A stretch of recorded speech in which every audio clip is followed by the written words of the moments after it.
Hello dear student. Right, अभी हम लोग नेक्स्ट टॉपिक पढ़ रहे हैं डिमांड। ओके, तो चलो मोबाइल आ गया, लेट्स बिगिन। ठीक है, तो सबसे पहले डिमांड का बारे में पढ़ेंगे। डिमांड होता है क्या है? तो डिमांड मीन्स डिज़ायर। डिज़ायर मतलब होता है विश, इच्छा। जैसे आपकी इच्छा हुई कि मुझे कार चाहिए, राइट। आपका इच्छा हुआ अच्छा कपड़ा पहनना है, राइट। आपकी इच्छा हुई कि अच्छी स्मार्टफोन चाहिए, मोबाइल चाहिए, आईफोन चाहिए, वो डिज़ायर है। ये सिंपल मीनिंग है, डिमांड मीन्स डिज़ायर। पर हम लोग क्या पढ़ रहे हैं? इकोनॉमिक्स पढ़ रहे हैं। तो इकोनॉमिक में डिमांड मीन्स डिज़ायर। इकोनॉमिक में क्या होता है? Demand means desire back by two condition. उसमें दो शर्त होनी चाहिए, ability to buy and willingness to pay. Ability to buy और विलिंगनेस टू पे, जब ये दो चीज़ रहेगा जब डिज़ायर क्या बनेगा? डिमांड बनेगा। तो एबिलिटी टू बाय का मतलब क्या होता है? Purchasing power. क्या होता है? परचेसिंग पावर मतलब जेब में पैसा होना चाहिए। विलिंगनेस मतलब readiness to spend the money. Readiness to spend the money मतलब टू स्पेंड द मनी, खर्चा करने के लिए दिल भी राज़ी रहना चाहिए, तब जाके तुम्हारा डिमांड बनेगा, राइट। तो अगर मैं एक्सप्लेन करा तो कैसे बोल सकता हूँ? In the about two condition desire turns into demand. A desire for commodity exist when there is a want. तो कब क्या होना चाहिए? वांट होना चाहिए। Ability to buy means purchasing power of a person, मतलब जेब में रोकड़ा होना चाहिए, पैसा होना चाहिए। And willingness to pay means readiness to spend the money, मतलब पैसा खर्चा करने के लिए तैयार होना चाहिए, राइट। अभी जैसे कि एक एग्जांपल देते हैं, कार। शोरूम के बाहर एक कार है, शोरूम के अंदर एक कार है, राइट। तो शोरूम के बाहर एक गरीब आदमी खड़ा है और एक रिच पर्सन भी खड़ा है, ठीक है। गरीब भी है, रिच भी है। तो क्या बताने का इसमें? अब एक कार है, राइट। तो गरीब के पास कार की इच्छा हो है कि मुझे कार खरीदना है, तो उसके बाद विलिंगनेस टू पे है, रेडीनेस है, दिल मान रहा है, पर पैसा नहीं है ना। उसके बाद एबिलिटी है क्या? नहीं, तो फिर डिमांड नहीं बनेगा। और रिच के पास पैसा तो बहुत है, पर जब तक दिल नहीं बोलेगा, विलिंगनेस नहीं रहेगा, तब तक डिमांड नहीं बनेगा। तो इसके लिए डिमांड के लिए दोनों चाहिए, right. Now we have to study what are the factors that influence the demand. मतलब ऐसे कितने फैक्टर्स हैं जो डिमांड को इन्फ्लुएंस करते हैं, या फिर डिटर्मिनेंट्स ऑफ डिमांड।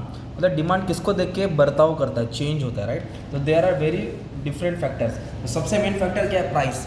तो क्या लिखेंगे? Price of commodity. तो price of commodity is an important factor which influence the demand. ये एकदम इंपॉर्टेंट फैक्टर है जो डिमांड को इन्फ्लुएंस करता है, चेंज करता है। It is a main important determinant of demand. Demand का बहुत इंपॉर्टेंट डिटरमिनेंट है। अब डिमांड जब प्राइस कम होता है ना भाई, डिमांड बढ़ता है। अब जैसे कि एक आईफोन कितने का? 1 लाख रुपए का। अब जैसे उसका प्राइस 1 लाख से कितना हो जाएगा मालूम है क्या? 60,000 हो जाएगा ना, तो खरीदने वाले बढ़ जाएगा ना यार, सिंपल। और जैसे प्राइस बढ़ता है तो डिमांड क्या हो जाता है? कम होता है। तो डिमांड एंड प्राइस है इन्वर्स रिलेशन।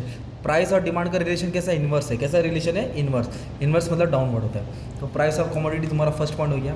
कैसे लिखने का? Price N important factor that influence the demand. It is the main factor of determinant of demand. If A commodity fall, if a price of commodity fall, demand rise. When price fall, demand rise, और price rise, demand fall. Second point क्या दिया? Income. Income मतलब क्या होता है? कमाई होता है। तो एकदम सिंपल बोलता था, अगर किसी का इनकम ज़्यादा रहेगा तो डिमांड भी ज़्यादा करेगा, कम इनकम रहेगा तो डिमांड भी कम रहेगा। तो इनकम और डिमांड में डायरेक्ट रिलेशन है। कैसा? If income increases, demand for commodity also increases. एक income decreases, demand for commodity also decreases. Simple. Quality. Quality of commodity also influence the demand. Quality भी डिमांड में क्या लाता है? इन्फ्लुएंस लाता है। इन्फ्लुएंस का मतलब चेंज लाता है। तो जितनी अच्छी क्वालिटी रहेगी उतना डिमांड ज़्यादा रहेगा, जितनी क्वालिटी पुअर रहेगी उतना डिमांड कम रहेगा। तो better the quality, greater the demand, lower the quality, lower the demand. Simple. Fashion and taste. Fashion and taste का मतलब क्या होता है? जो फैशन में चलता है ना, ट्रेंड में, उसका डिमांड ज़्यादा होता है। जो ट्रेंडी होता है उसका डिमांड क्या होता है? ज़्यादा होता है, राइट। अभी देखो, आप लोग बचपन में जो बैग लेके आते थे, स्कूल बैग, याद रहेगा आपको? कैसे बैग था? ऐसा बैग था, उसमें 2 बटन होते थे, फिर चेन होता था, एक जगह कॉम्पास, एक जगह फिर आप टिफ़िन रखते थे, है ना। ये वाला बैग लेके आता था ना, ये था आप लोग। पर आज कैसा मॉडर्न बैग लेके जा रहे हैं? आप कैसे लेके जा रहे हैं? मॉडर्न। तो ये वाला बैग आज लेके जाएंगे क्या तुम लोग? नहीं, क्योंकि ट्रेंड में नहीं है ना यार। तो जो फैशन में रहता है उसका डिमांड ज़्यादा होता है, और जो आउट ऑफ द फैशन, जो फैशन से चला गया, उसका डिमांड क्या होता है? कम। तो fashion and taste also bring about change in demand. फिर नेक्स्ट पॉइंट है पॉपुलेशन। तो पॉपुलेशन एकदम सिंपल पता नहीं, ज़्यादा पॉपुलेशन रहेगा ज़्यादा डिमांड रहेगा, कम पॉपुलेशन रहेगा कम डिमांड रहेगा। The demand for commodity changes according to the population. Higher the population, higher the demand. Higher the population, higher the demand. Lower the population, lower the demand. Simple. Age. Age factor also influence the demand. जो age होता है वो भी, age group भी क्या करता है? Influence करता है। जैसे कोई पर्टिकुलर एरिया में बच्चे लोग ज़्यादा रह रहे हैं, मतलब 50 से लेके 5 से लेके 15 साल के बीच में उन लोग छोटे बच्चे ज़्यादा है, चलो 10 साल पकड़ो, मतलब ये एज ग्रुप के लोग पर्टिकुलर एरिया में ज़्यादा हैं, तो ये एज ग्रुप ज़्यादा रहेगा तो फिर टॉयज़ का डिमांड ज़्यादा होगा ना, खिलौने का। अगर 50 साल के ऊपर के आदमी लोग का ज़्यादा रहेंगे तो फिर किसका डिमांड होगा, मेडिसिन का डिमांड होगा, लुंगी का, चश्मा का, है ना। तो एज फैक्टर भी डिमांड में क्या लाता है, चेंज लाता है, ठीक है। कैसे एग्जाम्पल डाल सकते हैं, if the majority of the people is of age group from 0 to 9 then the demand for children toys dress etcetera will increase. तो एज फैक्टर क्या लाता है, डिमांड में इन्फ्लुएंस लाता है, चेंज लाता है। नेक्स्ट है क्लाइमेटिक कंडीशन, ये तो एकदम सिंपल है। Climatic condition is also an important determinant of demand. If climate changes demand for commodity also changes. Demand for umbrella है ना, इंक्रीज इन रेनी सीजन, है ना, बढ़ जाता है, and it falls in winter season. इसका umbrella का demand कब बढ़ेगा, रेनी सीजन में, और कब गिरेगा, विंटर सीजन में, due to change in climate. तो climatic condition also bring about change in demand. Next दिया एडवर्टीजमेंट, क्या दिया है, एडवर्टीजमेंट। जितना प्रोडक्ट का ऐड आएगा ना उतना डिमांड बढ़ेगा, जो दिखेगा वो बिकेगा। तो in modern times advertisement plays a very important role. Okay, people are more influence by advertisement. Public ज़्यादा करके किसको देख के इन्फ्लुएंस होती है, ऐड को देख के इन्फ्लुएंस होती है। Advertisement bring change in demand. जितना ऐड दिखेगा उतना डिमांड बढ़ेगा। जो ऐड नहीं दिखाएगा वो प्रोडक्ट ज़्यादा मार्केट में आएगा नहीं, तो बिकेगा भी नहीं, तो सेल्स भी कम होगा। तो सेल्स बढ़ाने के लिए कंपनी ऐड ज़्यादा करती है, राइट। देखिए कि नहीं, यूट्यूब पे भी कितना ऐड आता है। नेक्स्ट क्या दिया, expectation of future price. Expectation, उम्मीद, फ्यूचर प्राइस। जैसे कि मान लो गोल्ड एक तोला ना 10 ग्राम 50,000 रुपये है। एक तोला कितना है, 50,000 है। अब फ्यूचर में इसका प्राइस कितना वाला है मालूम है क्या, फ्यूचर में इसका प्राइस 70,000 होने वाला है। 2 महीने के बाद कितना होने वाला है, 70,000। तो पब्लिक कब खरीदेगी, आज खरीदेगी ना। तो फ्यूचर में प्राइस बढ़ेगा तो डिमांड आज बढ़ेगा, सिंपल। जैसे ले लो कांदा ले लो, ऑनियन।